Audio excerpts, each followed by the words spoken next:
今天又是天气哇，这游客好多。早上这里还是要排队的状态。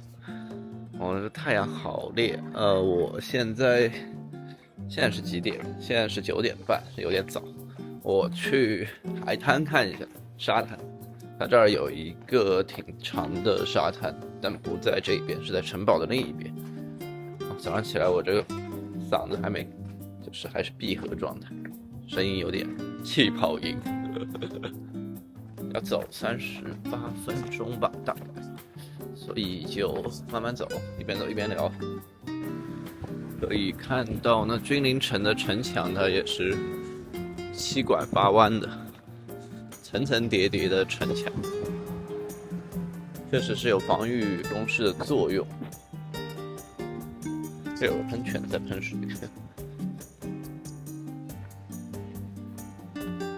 今天反而是周一，就游客多了很多，不知道为什么，就是大巴车一整个大巴拉过来。哇，这个桥好帅啊，有点像一个峡谷的隧道，但是人是可以走的。我就沿着堡垒外层穿过去，里面好像是比较麻烦，他推荐我走外面，反正人能走就行了。但这个隧道真的好帅啊！其实我觉得最好看的，就我现在碰到路上最漂亮的那一段，还是在波黑吧。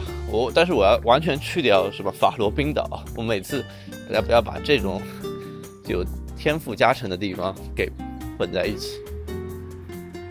5连发夹弯。那我觉得还是波黑那一段的路程是最漂亮的。波黑那段如果你能自驾的话，其实是挺好的，但是确实不太现实，因为挺麻烦的，在波黑这一块租车，因为它首先不是欧盟，第二它又有点复杂的因素，第三全是山路。山路，但是它公路修的挺好的，其实看之前视频大家应该能看出来。哇，这好漂亮！所以如果有条件的话，我还是会推荐大家去波黑开车。但是波黑开车的前提就是你一般会在塞尔维亚租车嘛？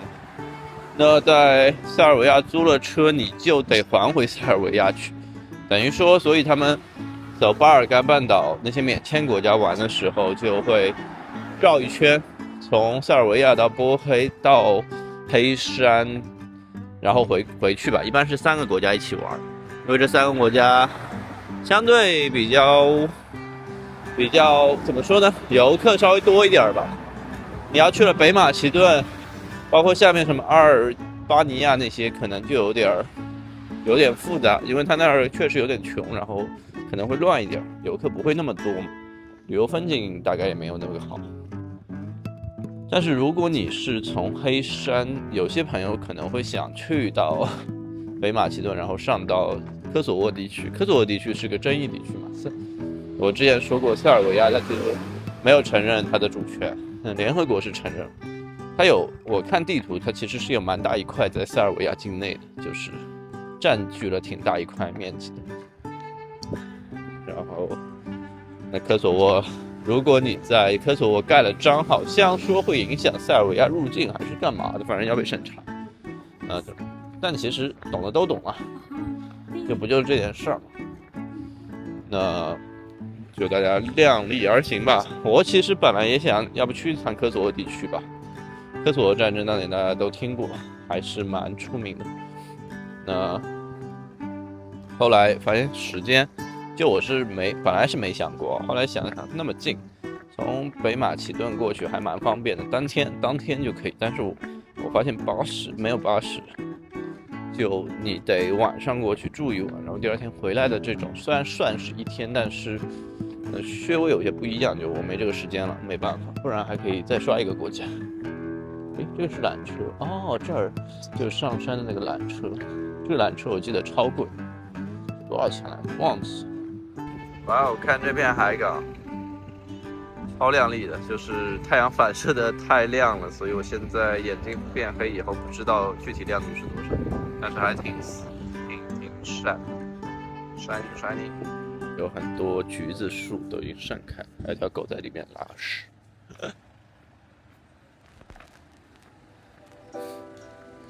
哦，这一看城堡也挺漂亮的。那这个城门，算是城堡的后门吧，应该小吊桥。堡垒。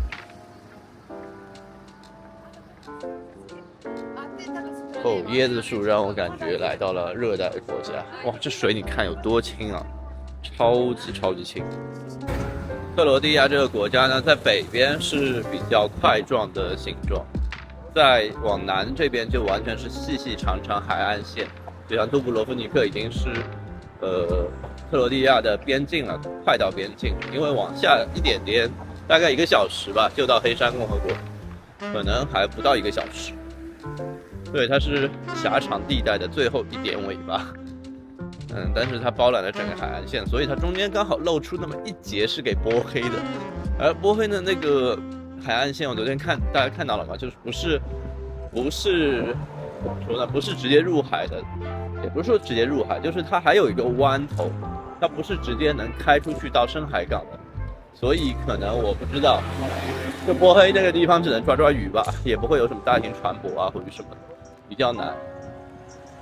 哦，好漂亮，好舒服啊！就是早上风稍微还是有点冷，但是我看欧美人都是短袖出门，我是真的挺佩服他们，就是火气好。哦，有人皮划艇出海，但现在真的太晒了，我觉得皮划艇一定得夕阳那种时候出去，要么你大清早。这个海面上的紫外线是很强的嘛。我们反着来看这个旧城，也是很漂亮。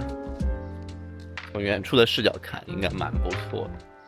但需要长焦，就是如我所说，如果你出来旅游，我推荐你一定要带一个长焦出来。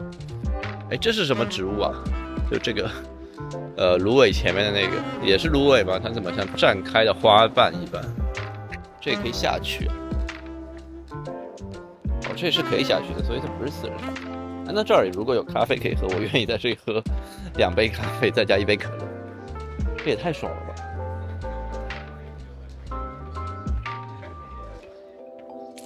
哇哦，哎，那这里拍不比上面拍漂亮吗？我只能说开心极了。这水是真的漂亮，就是玻璃海吧，小红书上经常说的。其实我觉得这是一个比较抽象的话题，很多人都是调了色的。但是肯定啊，就是你去斐济、大堡礁，什么巴布亚新几内亚这种海面，肯定是全是玻璃海，我保证。哇，这里能拍出超级好的照片。这礁石应该本来是有水的吧，但是它现在没长成。可以做一下，然后拍点照片。下次要是小红书上有这个话题，我就把这个放出去。绝对的玻璃，但是这是因为上午是顺光，就刚好照在海面上就可以看到这种。如果是逆光，可能就不会那么逆光也清晰，照亮你的美。Sorry， 我有植入。哎，那边有只海鸟，哇，这只好大呀！亭亭玉立，我要走过去抓，不是抓一下看一下它吧。这是欧美人好，自己带了伞都。我要在这里晒个1小时，人就黑的像胶皮一样。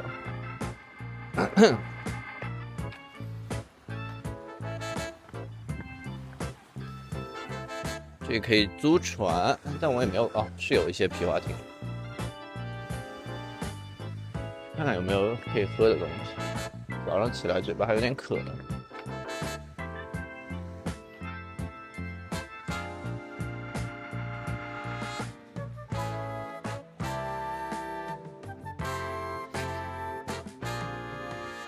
这块就够好了，沙滩就不需要再去别的地方了，我觉得，而且离那个城堡又近，看看这个景色蛮好的咯。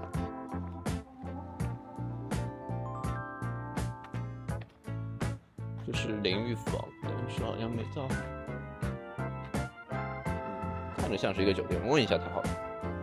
这还跟枯木桩子哎，这夕阳来看看还挺好哦。鞋子不允许我踩在这沙子里，其实，对，小心一点。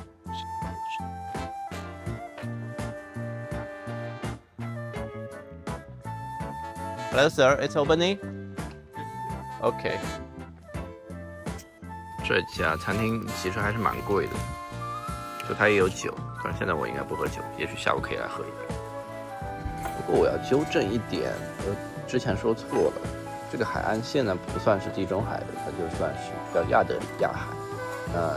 当然海是连接在一起的吧，这个是没错，离地中海确实近，人体的风貌啊、气候也是类似的，但是它在亚得里亚海。这日光浴晒，回去会脱层皮啊。小朋友依然可爱，但是我依然不会选择要小朋友。当然不是我能选择的事。巨长毛的狗子，这是什么宗师吗？毛真的长到厉害，还挺保暖的，你别说。远处有一艘帆船过来，它没起帆也可以这样子乘风而行，应该是浪流的关系，海浪把它推过来。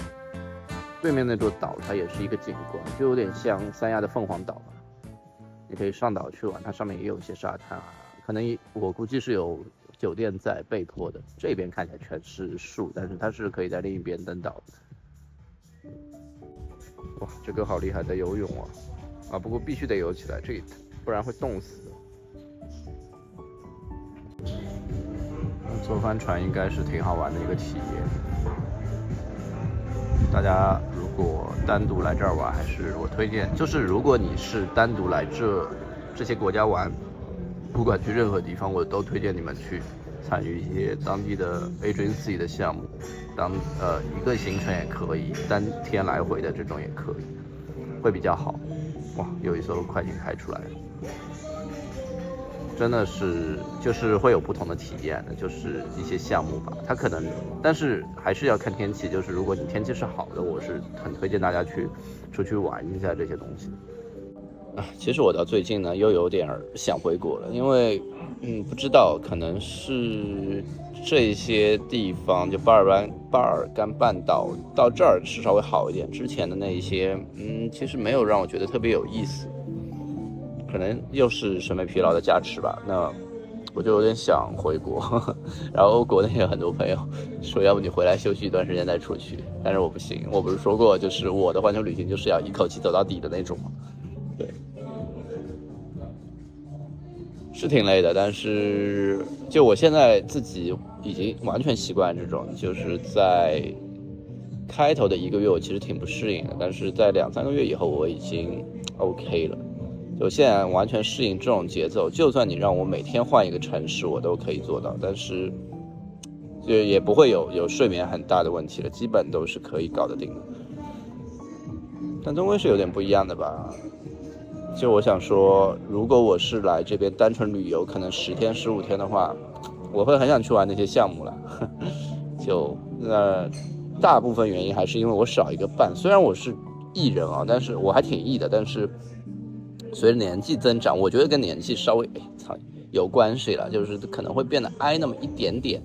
但是更重要的问题是，就是我有很多时候会想进入一个独处的状态。我觉得一个人待着其实挺好的。那就是像一吼啊他们这些朋友过来就玩长时间到10多天的时候，其实我觉得就我挺想独处的。就可能1周这种情况是一个比较好的时间段。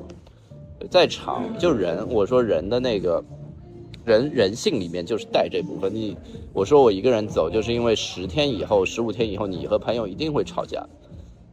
对，就是会有一些矛盾点啊什么的，这个是经过无数验证的，我觉得没有什么可以怀疑的，100%会这样子，就一定会有。所以我不推荐，除非你们是度蜜月吧。对，就是那种全包式的度假型酒店，躺进去不用操心，每天也没有什么计划要去做，那我就躺在沙滩旁边，或者躺在酒店里面待着。那这种你不太会有分歧的，你每天就吃喝玩乐就好了，就很开心。但是一旦涉及到做行程那种，你10多天10天以上的，还是会有，我觉得因为人都有自己的独立思想嘛，不算自由意志啊，就是独立思想而已，这个完全是两个概念，然后肯定会有一些分歧的，对。喂，一只虎皮，这种虎皮吗？猫咪也早起，喵。这里他们是不是读喵啊？好可爱哦！喂 ，Samurai， 好好玩啊！竟然还有潜艇造型的船，这个是脚踏的，电动肯定是电动的。说什么？超级快耶！10点钟开始就不停的船都往外开了，现在已经快11点了，应该是出海，但这时间点实在是有点晒啊。是啊。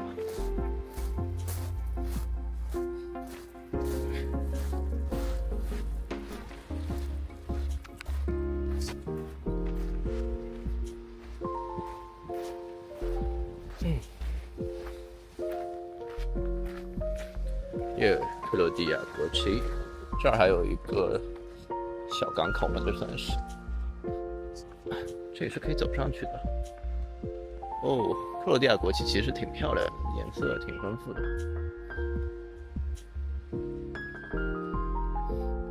海的味道，挺好闻的。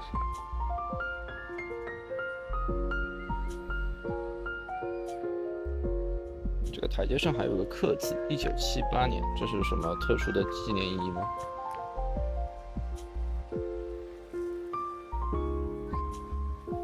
啊，这海真的是，海水真的是清啊。唯一有点浑浊的就是它带起了一些沙泥，但是海水本身是很清澈。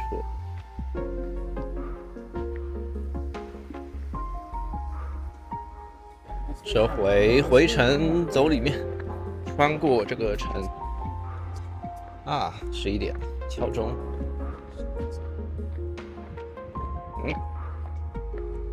中国导游，这儿好漂亮，也得拍一张。说实话，相同的地点，白天比下午会好，是白天比傍晚会好很多的，因为阳光啊，照在这些白色的城墙上、建筑上。就有一个很好看的对比色，推荐大家可以上午来玩。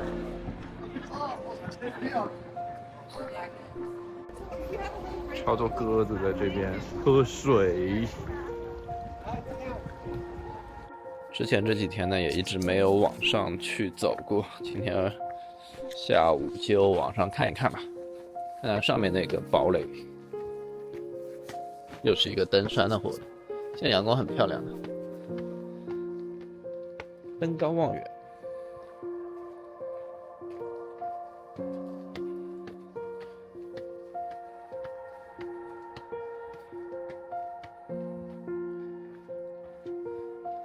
上面那个堡垒呢，叫罗维里耶纳克要塞，是16世纪的海滨堡垒。造在37米的岩石之上。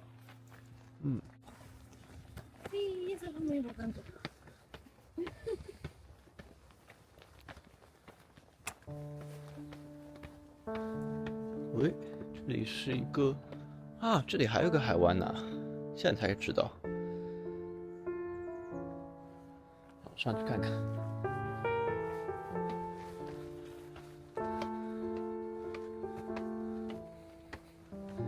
修建这种堡垒工事啊，还是挺耗费人力的。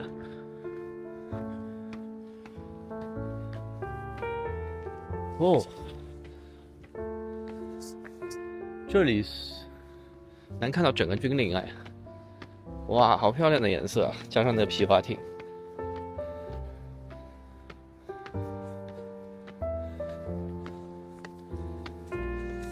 很好的观望台。从上面看，水是蓝绿的，真的不错哎。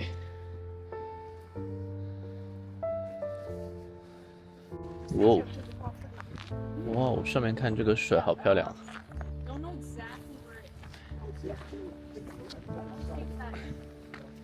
哇，虽然感觉有点危险，但是好开阔呢。悬崖边边，哇 ，so good！ 我可以架脚架在这儿拍张照片。哦，5 euro。OK。现在呢，在这里坐巴士是2.5欧，但是如果你看到这个站，不是站台，是这个售票点，它就只需要2欧不到，你可以在这儿买，更划算。然后就会买到这个1.73欧的票子。我买了 return， 因为我要上山下山嘛。那17路站台就在中间，我就去这边等就好。永远不要相信这个没有谷歌地图带给你时间表的那种公交车。现在已经接近5点了，这辆车还没来，我依然在原地徘徊。如果它再过15分钟、20分钟不来的话，就不用上山了，太阳就下山了已经。上去也看不到什么夕阳。2000 years later， 我无语了，这车就是不来。别的车都来了无数辆，这辆车就是它本来它的间隔时间确实也长，1小时多2小时一辆，但它好像一点都不按时发车，就算是按发车时间来算。哎，算了，不去了。我把这张票送给随便送个路人吧，然后我们去喝酒，去今天早上的地方喝酒好了。哦，虽然没有去到山顶，但是这里的太阳有点漂亮，还是同样的位置。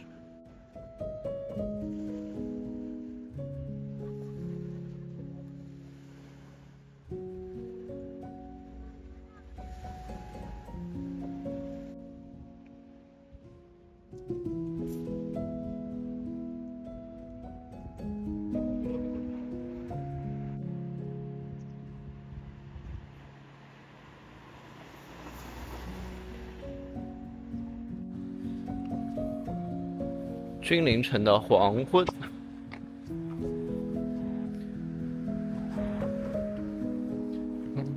这个地方真是绝了，我觉得就是一个很好的观景位置，大家记得一定要过来。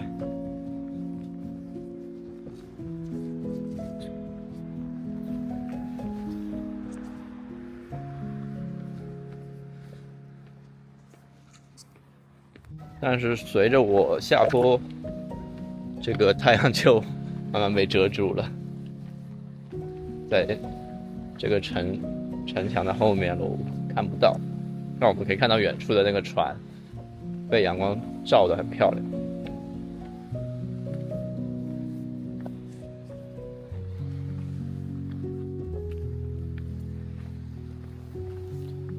这种时候就是没穿拖鞋呢。没有拖鞋，其实我只有一双是可以室内穿的拖鞋，但不适合去到这儿，不然我还挺想去踩一脚的。大家来度假还是可以多玩一下子。诶，这个是游泳池的那种跳板。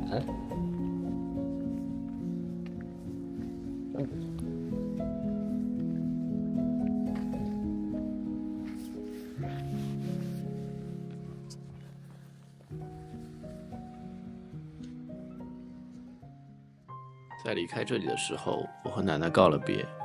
这一路上，我对很多人说了再见。然而，很多时候说这句话，可能就是此生最后一次的相遇。尤其是奶奶年事已高，视力也不如从前。即便如此，我们依然为彼此送上了最真挚的祝福。在这段旅程中，我确实需要一些好运。也许因为杜城是个旅游城市，这里的每一位从业者都热情而礼貌，让人感觉不到丝毫的距离感。碧海蓝天，阳光灿烂，古城悠然相伴，让我在这里的几天得以重拾久违的平静与放松。或许这座小城不适合长留，但我觉得大家都应该来感受一下它的美好。接下来我将前往另一座海湾小城科托尔。感谢你的收看，我是 Rap Still on the way。